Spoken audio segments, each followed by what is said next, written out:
अस्सलाम वालेकुम नाज़रीन, मैं हूं उम्मेली और आप देख रहे हैं FZS ऑफिशियल। नाज़रीन, आज की वीडियो के अंदर हम कुरान मजीद की दो अज़ीम शान सूरतों की तशरीह को सवाल और जवाब की शक्ल में पेश करेंगे। उम्मीद है कि आपको इससे बहुत ज़्यादा मालूमात होंगी और जो लोग कुरान मजीद की तशरीह मुकम्मल नहीं पढ़ सकते तो उम्मीद है कि सवाल और जवाब उनके इल्म में बहुत ज़्यादा फ़ायदा करेंगे। तो आइए हम अपना सबसे पहला सवाल शुरू करते हैं। कुरान मजीद की वो कौन कौन सी सूरतें हैं जो एक साथ नाजिल की गईं? जी हाँ, कुरान की वो कौन सी सूरतें हैं जो एक साथ एक ही मरतबा नाजिल हुई? तो इसका जवाब देखने के लिए हम अपना अगला जो है वो हिस्सा देखते हैं। जी हाँ, तो वो सूरतें हैं सूरह फलक और सूरह नास। इसके बाद नाज़रीन, दूसरा सवाल आता है, क्या अंबिया पर जादू हो सकता है? क्या आम इंसानों पर जादू होता है तो क्या नबियों पर भी जादू हो सकता है? तो इसका जवाब है जी। इसका जवाब देखने के लिए हम आगे देखते हैं कि इसका जवाब है तमाम अंबिया पर जादू हो सकता है और तमाम नबियों में से हमारे प्यारे नबी सल्लल्लाहु अलैहि वसल्लम पर जादू किया गया। इसके बाद नाज़रीन, हमारा अगला तीसरा सवाल है, हमारे नबी पर किसी मर्द ने जादू किया था या किसी औरत ने जादू किया था? नाज़रीन, ये जितने भी सवालात हैं कुरान करीम की तशरीह से आपके सामने पेश किए जा रहे हैं कि हमारे नबी पर जादू करने वाला कोई मर्द था या कोई औरत थी। तो आइए हम इसका जवाब देखते हैं आगे कि इसका जवाब क्या है।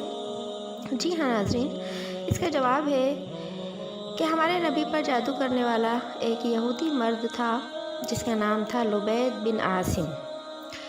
यहूदी मर्द लुबैद बिन आसिम ने अपनी दो बेटियों के साथ मिलकर नबी सल्लल्लाहु अलैहि वसल्लम पर जादू करवाया। और नाज़रीन, हमारा तीसरा सवाल है कि हमारे नबी की किस चीज़ पर जादू किया गया था, यानी जिस्म का कौन सा हिस्सा था या किस तरीके से जादू किया गया? तो आइए हम इसका जवाब देखते हैं कि हमारे नबी सल्लल्लाहु अलैहि वसल्लम की किस चीज़ पर जादू किया गया। तो इसका जवाब है कि बालों पर, कि हमारे नबी सल्लल्लाहु अलैहि वसल्लम के सर के बालों को लेकर जो है वो जादू किया गया था। और आइए अब हम अगला सवाल देखते हैं कि हमारे नबी पर जादू का क्या असर हुआ था, कि जादू के असर से नबी सल्लल्लाहु अलैहि वसल्लम की क्या कैफियत हो गई थी? जी हाँ, तो आइए नाज़रीन हम अपने इस सवाल का जवाब देखते हैं। तो इसका जवाब है कि जादू के असर से आप सल्लल्लाहु अलैहि वसल्लम अक्सर बातों को भूल जाते थे। आपको लगता था कि मैंने फ़ना काम कर लिया है, लेकिन वो काम आपने नहीं किया होता था, यानी कि आपको निस्यान की, भूलने की बीमारी हो गई थी। आइए नाज़रीन, अब हम अपनी वीडियो का अगला सवाल देखते हैं कि नबी सल्लल्लाहु अलैहि वसल्लम पर जादू का ये असर कितने वक्त तक रहा? जी हाँ, कितने वक्त तक ये जादू का सिलसिला चलता रहा? तो आइए इसका हम जवाब देखते हैं कि इस सवाल का क्या जवाब है। जी नाज़रीन, इस सवाल का जवाब है 6 माह। हमारे नबी सल्लल्लाहु अलैहि वसल्लम पर जादू का ये असर 6 महीने तक चलता रहा। इसके बाद हम देखते हैं कि कौन सा सवाल है, आप सल्लल्लाहु अलैहि वसल्लम को जादू की इत्तला किसने दी? कि आप पर जादू हो गया तो किसने आकर बताया? तो आइए नाज़रीन, इसका हम जवाब देखते हैं कि जादू की खबर किसने दी। जी, जवाब है हज़रत जिब्राईल अलैहिस्सलातु वस्सलाम ने। अल्लाह पाक ने हज़रत जिब्राईल इस्लाम को भेजा और जिब्राईल इस्लाम ने वही के ज़रिए नबी सल्लल्लाहु अलैहि वसल्लम को जादू की खबर दी।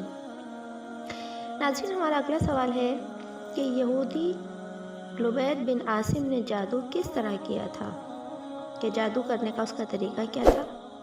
तो आइए इसका हम थोड़ा सा तफसीली जवाब देखते हैं, जादू का तरीका क्या था।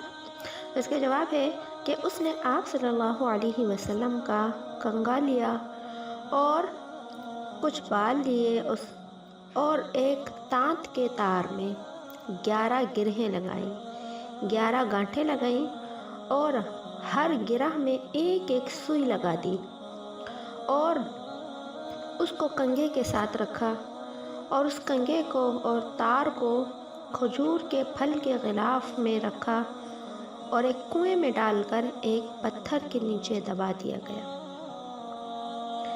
جی ناظرین، یہ طریقہ تھا ہمارے نبی صلی اللہ علیہ وسلم پر جادو کرنے کا۔ آئیے اب ہم اگلا سوال دیکھتے ہیں کہ اس یہودی نے جس کنویں میں اس کنگھے کو ڈالا تھا اس کنویں کا نام کیا تھا؟ جی تو دیکھتے ہیں ہم کہ اس کنویں کا نام کیا تھا۔ اس کنویں کا نام تھا بئر زروان، بئر زروان۔ اور ناظرین، ہماری ویڈیو کا اگلا سوال ہے، نبی صلی اللہ علیہ وسلم کو جادو کا علاج کس طرح بتایا گیا؟ تو آئیے ہم اس کا جواب دیکھتے ہیں۔ جب تک میری ویڈیو پسند آتی ہے تو لائک کیجیے، شیئر کیجیے۔ اور جی اس کا جواب ہے، آپ صلی اللہ علیہ وسلم نے خواب میں 2 فرشتے دیکھے۔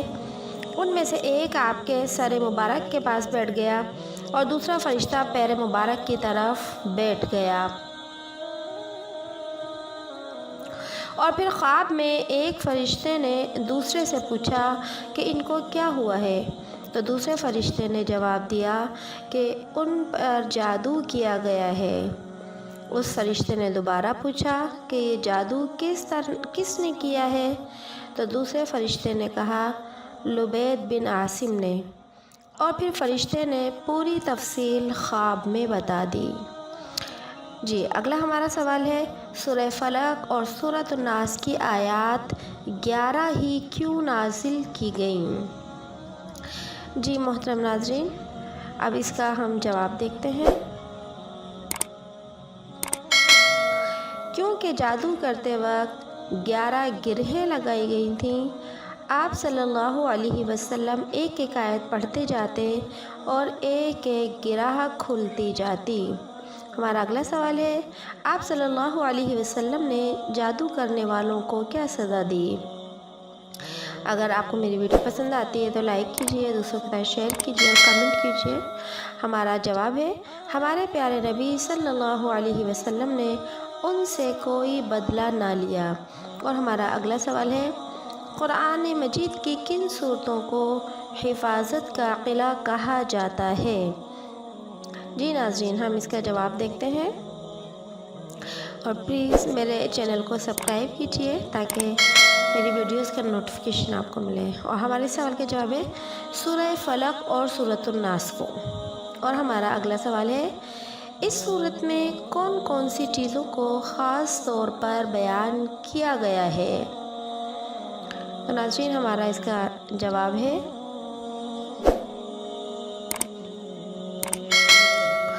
جادو کو اور حسد کو، یہ 2 چیزیں ہیں جن کو بیان کیا گیا ہے۔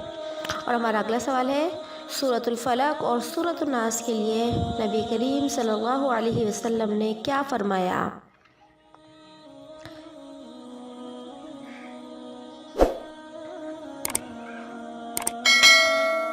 جی ہمارے اس سوال کا جواب ہے، آپ صلی اللہ علیہ وسلم نے ارشاد فرمایا کہ تورات، زبور، انجیل اور خود قرآن مجید میں سورہ فلق اور سورہ ناس جیسی کوئی دوسری صورتیں نہیں ہیں۔ اور ہمارا اگلا سوال ہے، آپ صلی اللہ علیہ وسلم کی زندگی کے آخری اعمال میں سے کوئی عمل بتائیے۔ آخری اعمال سے مراد یعنی جو آپ نے اپنی وفات تک عمل کیا ہو وہ کون سا عمل ہے؟ جواب ہے، سورہ فلق اور سورۃ الناس کے نازل ہو جانے کے بعد آپ صلی اللہ علیہ وسلم ہمیشہ رات کو سوتے وقت 3 مرتبہ دونوں صورتیں پڑھتے اور ہاتھوں پر پھونک مار کر اپنے جسم اطہر پر پھیر لیا کرتے تھے تاکہ جادو اور نظر بد سے حفاظت رہے اور امت کے لوگ بھی اس پر عمل کرتے رہیں۔ ہمیں بھی چاہیے کہ ہم اس عمل کو کریں۔ اگلا سوال ہے، قرآن کی ان 2 صورتوں میں انسان کے کتنے دشمنوں کا ذکر کیا گیا ہے؟ کہ اللہ نے خود جن دشمنوں کا ذکر کیا ہے تو وہ کون کون سے ہیں؟ آئیے ہم اپنا جواب دیکھتے ہیں۔ ان صورتوں میں 2 دشمنوں کا ذکر کیا گیا ہے، جنات کا اور انسانوں کا۔ اللہ پاک ہمارے سب دشمنوں سے ہم سب کی حفاظت فرمائے۔ اللہ پاک آپ کو اپنی حفظ و امان میں رکھے، صحت اور برکتوں کی زندگی عطا فرمائے۔ میرے چینل کو سبسکرائب کیجیے تاکہ میری ہر نئی آنے والی ویڈیو کا نوٹیفیکیشن آپ کو ملتا رہے۔ ویڈیو پسند آتی ہے تو لائک کیجیے، کمنٹ کیجیے، دوسروں کے ساتھ شیئر کیجیے۔ ملتے ہیں ایک نئی ویڈیو کے ساتھ، تو اجازت دیجیے میرے کو۔ السلام علیکم ورحمۃ اللہ وبرکاتہ۔